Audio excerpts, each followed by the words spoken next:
Stakanóðum tapar byrjuna sjóðaði. Þjóðum Ísland lýðræði.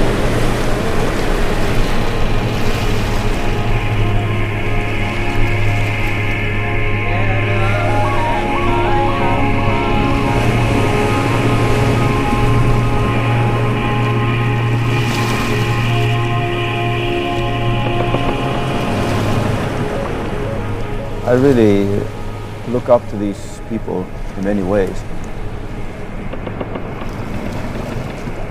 There was some kind of a mystique about these people.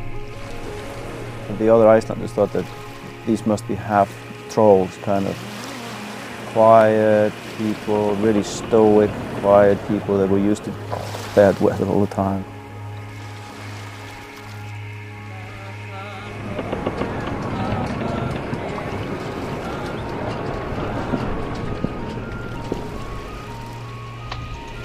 Spring has arrived to the west fjords of Iceland. So have we.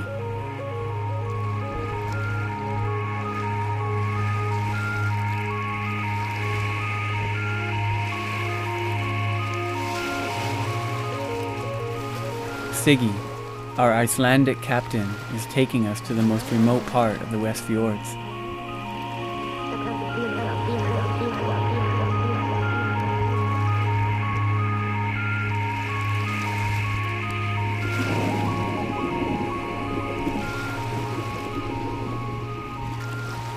Season after season, people survived here for 1,000 years.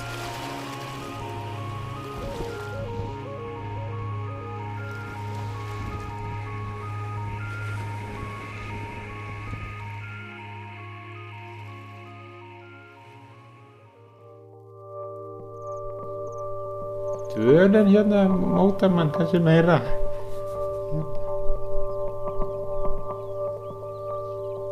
Maður á náttúrulega margar góða minningar og hérna. Hattie was just a boy when his family abandoned their homes. Kannski ekki mikið hjálp við það, en við vorum bræðurnir tveir saman og vorum með hestana hér á milli og hérna labba hér í kring og það mikið hérna inn í Lólafjörðinn. Það mjög fallegt þar og það fallegt að ganga hérna í kring hérna á fjörðinn og hérna.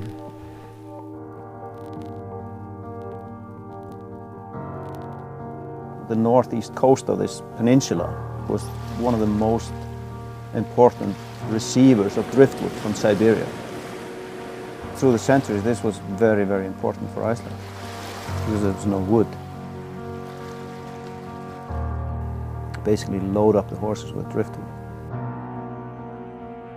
And they would drag it over the ice cap on horses and drag it over to the other side and sell it to the farmers there.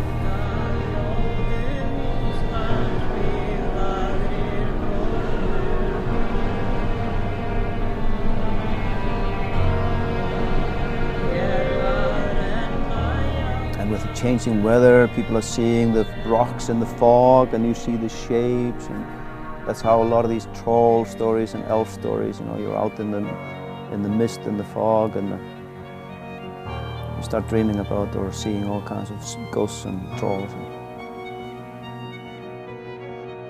So for a lot of people in Iceland, the elves are real. You just can't see them. They live in a hidden world, parallel to ours. And you ask a lot of people and they say, well, I can't say that I believe in it, but like my grandmother believed in it, and who am I to say that she is wrong?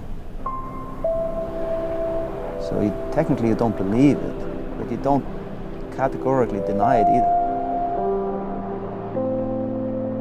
I mean, when I'm walking in the mountains, I don't see like elves and trolls everywhere, but a lot of people say that they have.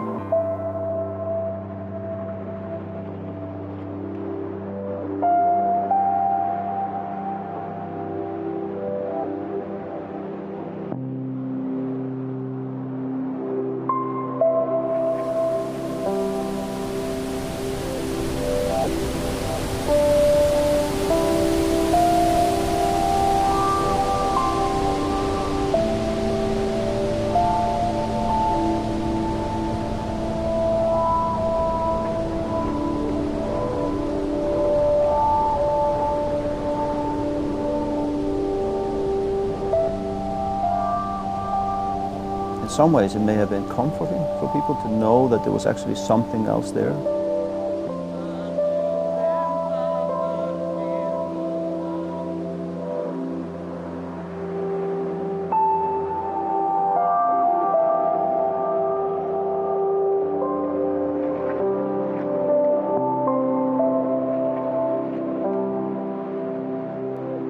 The nearest farm was on the other side of the fjord, so they would row across. They would row with the boat loaded with driftwood. I'm in some ways influenced by that. When I was growing up, my grandfather was going on these trips every spring. He'd just go and to one of the houses, stay there and just ski around and maybe ski across the mountain back or something. In a way, it's similar to what we're doing.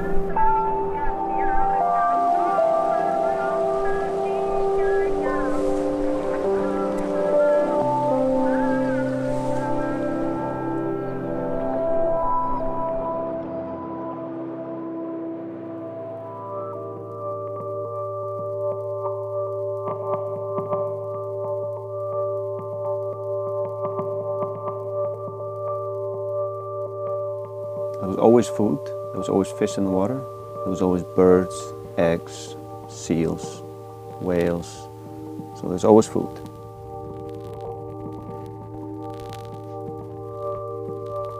And even if there was like famine in some other parts of Iceland, these people always had some food.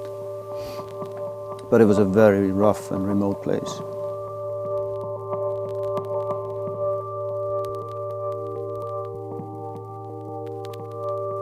From about the end of November to end of January, you don't actually see the sun. Og síðan var þetta saltað fyrir veturinn sem þurfti að duga fram á sjómann. Síðan var hérna stundu sjálfveiði hér á vorin.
í stríðsbyrjun þá bara fór fólk að flytja hér úr nágranna byggðunum og svona í lok og rétt eftir stríðið þá fóru bara nánast all byggðin hérna í eyði.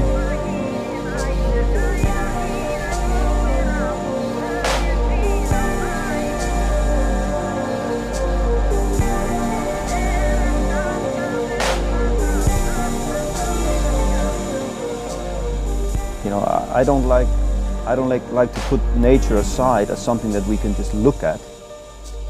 Whenever we like to look at something smart, like going to a park and see the nature and then retreat back to our own city or something, I want to be in it. It's a thing of being part of the nature. So I think we could learn a lot from these people who lived there in harmony with nature in 1,000 years and could do it in a sustainable way.